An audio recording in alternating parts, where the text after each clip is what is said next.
GPT 5.6 is out, but it's been a lot more quiet than it should. And that is because the US government has restricted access to this new model to a very small number of companies, much the same way that it restricted the access to Anthropic's Fable and Mythos models recently. We have a lot to cover today. We'll start with what is going on with GPT 5.6 and these government restrictions. We'll talk about how China is taking this golden opportunity to try and take a lead in AI, how the US is fighting back against China distilling its models, and why Coinbase is moving away from frontier models to open weight models from China due to cost concerns. I feel like we're reaching a very dangerous point in AI progress, both because the US lead is being put in question, but also because even within the US, this new approach to new models could become very dangerous. Let's talk about it. So just a couple days ago, OpenAI announced previewing GPT 5.6 Sol, a new generation model. We're beginning a limited preview of the 5.6 series, Sol, our flagship model, Terra, a balanced model for everyday work, and we're going to talk about this one as well because it's very interesting, and Luna, a fast and affordable model. Terra has competitive performance to GPT 5.5 while being 2x cheaper, and this matters a lot, and Luna brings strong capability at our lowest cost. So they talk a little bit about safety here, and then we get to the bad part. We believe in broad access, and we plan to make GPT 5.6 Sol, Terra, and Luna generally available in the coming weeks. Remember when Anthropic said they were going to have news in 24 hours? Yeah, let's see how long these coming weeks take. As part of our ongoing engagement with the US government, we previewed our plans and the model's capabilities ahead of today's launch. At their request, we are starting with a limited preview for a small group of trusted partners whose participation has been shared with the government before releasing more broadly. We don't believe this kind of government access process should become the long-term default. Yeah. It keeps the best tools from users, developers, enterprises, cyber defenders, and global partners who need them. We are taking the short-term step because we believe it is the strongest path to broader availability in the coming weeks, while we work with the administration to develop the cyber executive order framework and a repeatable process for model releases. So, before we get into this, let's just quickly go over what it seems like GPT 5.6 is. Again, I don't want to waste too much time with this because it's not in everyone's hands yet. I haven't been able to test it, so I really have no personal opinion on it yet. We're just going to go through what OpenAI is showing us for now, and we'll definitely talk about it more in depth when it launches. So now we have 3 tiers of GPT models: Sol, Terra, and Luna. Sol is our strongest model yet. To give a preview of model performance, we share a set of evaluations highlighting improved agentic capabilities in coding, biology, and cybersecurity with additional safety and preparedness evaluations available on a system card. This is basically the one that they're saying is on par or better than Claude Fable 5 or Mythos 5. And this is where it gets interesting. 5.6 Sol Ultra or even 5.6 Sol beat Mythos 5.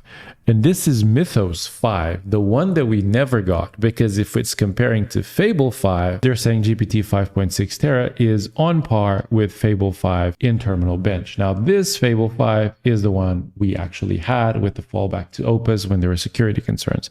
And mind you, this is the model that they've just said in this press release that is equal in capability to 5.5. So what they're saying is 5.5 is in fact on equal terms with Fable 5 when it comes to terminal bench, which I call BS. Like, come on. We've tested Fable 5. It didn't last very long, but we tested Fable 5. I made a video about it, and it is clearly superior to both 5.5 and Claude Opus 4.8. No doubt. It was a model in a class of its own.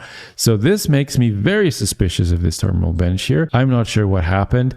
I'm not going to get into it too much. Again, I will once the model releases publicly and when I start doing my benchmarks. But for now, I'll just leave you with this. These benchmarks, both from Anthropic. Anthropic is the same thing, by the way. I'm not saying they're better at this. These labs, when they launch these benchmarks on model release, I kind of always get a little bit suspicious because there's always something in there that seems weird to me. And this one, 5.6 Terra, which they say is the equivalent or performs similar to 5.5, getting the same result as Fable 5, it seems absurd to me. This here, just how capable 5.6 Sol is of course where the interesting test is going to be. Then they have this other benchmark. It shows you how 5.5 will outperform Terra on any reasoning except the new max reasoning. It shows you how close this one is to Sol, just of course spending a lot more tokens when it's on max reasoning. It shows that Sol is actually a lot more token efficient apparently than Terra, so cost will be interesting because obviously Sol will be more expensive, but it seems like it spends less tokens than Terra. So there's a lot of stuff to talk about here. So a lot of stuff that is interesting. Again, the thing that makes me suspicious is this again. If you look here, 5.5 X high beats Terra X high, albeit spending a little bit more tokens. And again, if it does, then how is this even possible that they bench these two the same? And this is Fable 5. Then they say Mythos 5 outperforms Terra, and it's on par with GPT 5.6 Sol, except when it's on Ultra, which is not here. Ultra doesn't show up here. They do max. I don't know if max is the same as Ultra. There's a lot that we're going to have to untangle here once this model comes out. In terms of the pricing, this is another conversation we'll definitely need to go deeper on when the model releases, because they're saying 5.6, which they claim is even better than Mythos class models. They're keeping it 5 in, 30 out, which is the same price as GPT 5.5.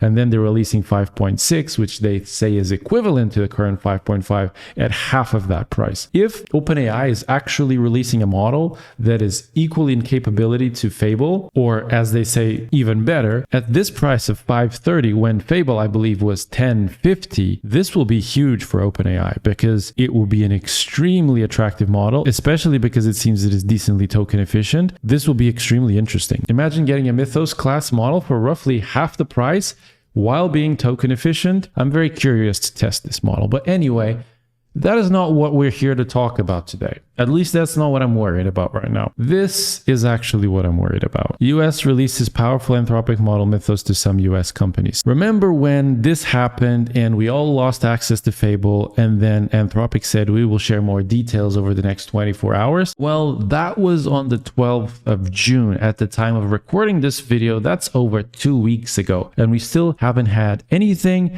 except this. US releases powerful Anthropic model Mythos to some US companies, which is the same that they've done with GPT 5.6. So there's no sign of a broader release yet. And the only thing that happened was GPT 5.6 was ready to release. So the US government released GPT 5.6 and Mythos from Anthropic to a very short list of US companies. When this happened, we know that one of the main issues was that they were restricting this to US nationals. And this brings up a whole nightmare of KYC complications, because how are you going to verify that everyone that you're giving access to the model is actually a US national? And even if you could do that for the subscriptions, how are you going to do that for the API? Very, very complex. I would say probably impossible. Also probably why this has been stuck since the 12th of June, basically. This, by the way, included non-US nationals that worked for Anthropic. So even Anthropic scientists that are not US nationals, of which there are many, some of the leading researchers on AI are non-US nationals working at these companies. So even they couldn't use their models that their own company developed. Now they can. US releases model to a few companies, and even non-US nationals inside of those companies get to use the model. But that's, I feel, a grain of sand in a wider desert, because the problem here is that this seems to have become a norm now. GPT 5.6 came out, and even though OpenAI says they don't agree with this and this is not how they want to release their models, it seems the US government is forcing them to do it. Jeremy Howard, who is a leading AI researcher, said this around the time of Project Glasswing and the release of Fable, saying silently sabotaging experiments in order to stultify scientific progress and protect the technology lead. That sounds familiar. Welcome to Anthropic. So it was saying this about Anthropic, basically, that by selecting the companies that it allows to have access to its Mythos class model, it was protecting its technology lead. Now, the US government is trying to go the same route, giving access to the best models only to a select few companies. The immediate thing that comes to mind is how this feels a bit like pulling up the ladder, because it makes anyone else that is not in this selected few to have a lot more difficulty in catching up. And this might be because they can't use the leading models, the best models for scientific research, because they can't use the leading models for some form of recursive self-improvement. They basically have to wait for when they decide for public release. Obviously, it's bad for the free market as well, because if you're a startup, if you're a small company, you basically only get the model when they choose. Well, that's if you ever get it, if there aren't other types of KYC restrictions that may be applied in the future to make sure that foreign access is restricted. Now, Justin Murphy also has a very interesting take. If they really start to gatekeep who gets to use the best models, that is a declaration of war. This prospect fills me with the most sincere, bodily cypherpunk will to power that I've ever felt, at least since I was a teenager. If they really go down this route, I would go all in on building the most psychotic swarms of open source models and fine-tunes possible, all geared towards a chaotic good jamming of the entire institutional public sphere. If we didn't do that, all of political life and the marketplace of ideas would be over before we know it. It's one thing if the top models become too expensive for me or others to use. I'm already pricing that in, and if you can't build something profitable enough to climb that ladder as it gets pulled up, then that's fair enough. But if the ladder gets pulled up politically now, so only select institutional players get access to the most intelligent models, then any mature American man should be as energized as gun collectors are around the Second Amendment, or liberal women are around Planned Parenthood. And what he's saying is basically, you're being cut out, so you better prepare and you better be prepared. Kind of an arms race, really, because the government is not going to let us get access to this, and the free market is not really going to be a thing. Now, this is looking at things internally, and we'll get back to this because I think there are broader consequences here. But what about externally? This is where, in my opinion, it gets even more weird. Why? Because China is clearly taking advantage of what is going on. If you haven't heard, China resellers are offering Claude tokens that are 70 to 90% below official Anthropic API prices. They achieve this by reselling capacity from pooled Claude Max accounts, payment fraud, and also reselling the model output and reasoning chains to various Chinese labs. They're subsidizing model access in exchange for user logs and reasoning traces, which they then sell as training data, allowing them to operate below cost. Which means that China is going to be able to keep up just behind the frontier at a ridiculously lower cost. And we've seen this play before, and we know it works. China, if you don't remember, in the 60s or 70s was a severely under-industrialized country. And then it figured out a way to more efficiently manufacture basically anything that the West makes. And now with cars, that's even more obvious. And they were doing the same with AI. To be fair, I don't think the bans are going to help much. I mean, look at this. This is a Chinese API that gets you Claude Opus 4.8 at a like 90% discount or something. Take your pick. You got all these models here at ridiculously low prices. These are not the models that are export restricted. I don't know if the Chinese won't eventually find a way to do it anyway. I really feel like the best way to stay ahead is to incentivize the free market, stay with the free market, let competition flow freely within the US so different companies can compete for the better models, and let them give the general public access to those models so they can stay profitable and in reinvesting their profits into continuing to expand this frontier. Because mind you, now these export bans mean these companies that have invested billions of dollars in these frontier models can't offer it to you and me, so they can't make money off of it. They can only make money off of a couple companies. This is another thread in the same issue. This is another example of the types of problems that this creates, which is Korean telecom giant that made the White House decide that it could not trust Anthropic to safeguard its latest AI models. Basically, this happened because SK Telecom, one of the largest companies in Korea, was allowed by Anthropic to use the Fable models, the Mythos class models. However, the White House then told Anthropic that it had to ban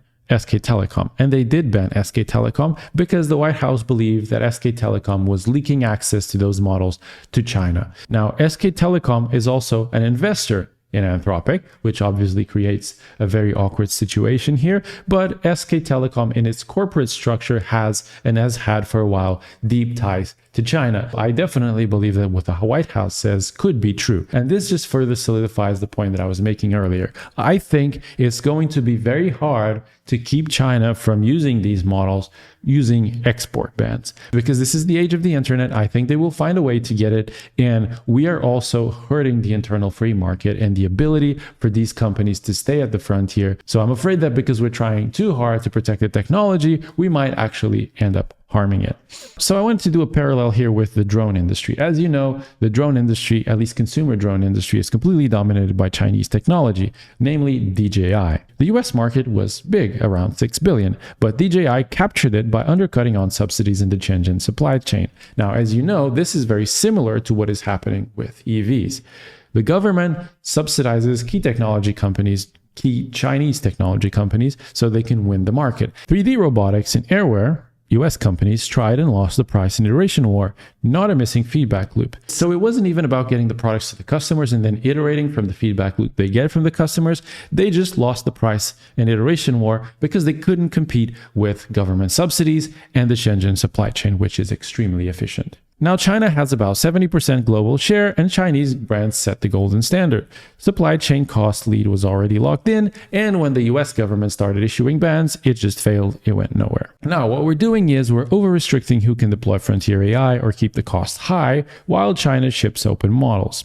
Labs can't recoup training costs as inference price collapses underneath them, and this is going to be a growing concern. The way these timing windows are working, it seems that it's not as fast as they made us believe initially to go from the initial companies that can have access to the model and then the broad release. It seems like it's taking quite a while. If the labs start to struggle to recoup training costs, this might be an issue. And inference prices are collapsing. They're getting cheaper and cheaper, which means competing with China is going to be increasingly difficult. China could take over and everyone uses their models for a fraction of the cost. China's open models could become the global default at a fraction of the cost, and once that happens, it can't be undone. That's the lesson we learned from the drones. But wait, US models are so much better, who would ever switch? Oh wait. Yeah. Coinbase has publicly admitted now that they're using Chinese models because they're just way cheaper. Brian Armstrong, the CEO of Coinbase, has just announced that the company has made a switch to models like GLM 5.2 and Kimi K2.7. The problem was that at Coinbase, token usage just shot up in recent months and the cost was becoming unsustainable. And I'm pretty sure this is what's happening at basically every company with heavy AI adoption. And what Brian has said is that implementing the Chinese models and a few other token maxing strategies meant that they cut their AI spend nearly in half, which for a large company is absolutely ridiculous. So it's already happening. It's happening now. It's happening now that companies are starting to wake up to the fact that frontier models are very expensive. They don't know if and when they will get access to them, which obviously is a massive reliability issue. So they're just building systems that work and work for a lot cheaper. To wrap up, though, I think there is a conversation that we're going to start to see more and more. I have no doubt that over the next few days, we're going to see more companies doing this that Coinbase just did, switching to open weight models and saving a lot of money and saving the headaches of the unpredictability of when the US government might issue an export ban. All of that is going to become more obvious as inference costs go down. The technology around data centers is progressing fast. Costs of inference are no doubt going to be very, very low. And if you can control your AI inference, then you're going to be a lot safer than relying on third-party companies. Now, I'm not going to go through this in depth today, but this is something that I think is going to be more discussed very soon. Open weight models are not open source. Okay, open weight models are better than closed weight models, of course, but they're not open source. For industries like healthcare, autonomous vehicles, or financial underwriting, where AI decisions carry significant consequences, the partial transparency of open weights is insufficient. Full accountability demands understanding not just the final model, but also how it was built, the data it relied on, and the points at which it might have diverged from ethical best practices. And this is something that I'm afraid we're not ever going to get from China. So this is where it gets even more interesting. I think this is going to be a huge opportunity for open weight models to become open source models, truly open source models. And if there are companies that can crack the code on true open source models, make it profitable and deploy it to these large companies at a fraction of the cost, I think this is going to be a huge arm of the AI industry that is going to expand. I don't think that we're ever going to see it from China because, as it seems, China is using US models with illegal methods to make their own models for a fraction of the cost. They're using the methods called distillation of the US models to make their models, which is illegal. So they obviously cannot go fully accountable and show the data they used to train the models, or else they would basically be admitting to something illegal. And then I'm sure there's a lot of CCP restrictions around how Chinese models are done, so they probably don't want to go fully transparent on that either. So I think it's a matter that we should be discussing. I think the ban strategy definitely needs to be rethought. It needs to be reviewed. We need to think about costs, and we need to think about what China is doing with the US models. But open weight models, I believe, are definitely not the end of the story. We will probably be talking more about this soon as more companies start adapting open weight models and this starts to become a real concern. And that's it for today's video. Thank you for watching. I'll see you in the next one.